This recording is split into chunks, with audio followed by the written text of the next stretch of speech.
How to unmute notification of a contact on WhatsApp. Hey everyone, in this tutorial, I'll show you guys how you can unmute notification of a particular contact. Let's get right into it. First thing you do is open up your WhatsApp app and make sure that you are logged into your account. Then just tap on the chat where you want to unmute notification.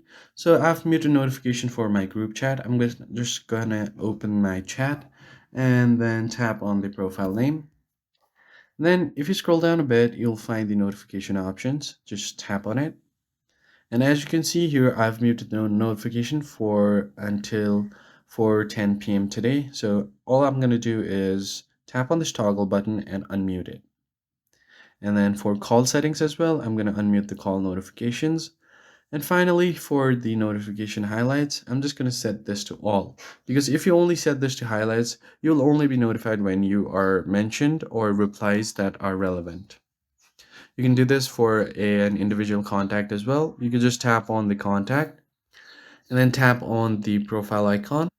And from here, you have an option for notifications, and you can do the same as well. So I'm just going to turn this one off, and you can also change the advanced settings as well. That is it, guys. That's how you unmute notification for a contact on WhatsApp. If this was helpful, be sure to like the video and subscribe, and I'll catch you guys on the next one.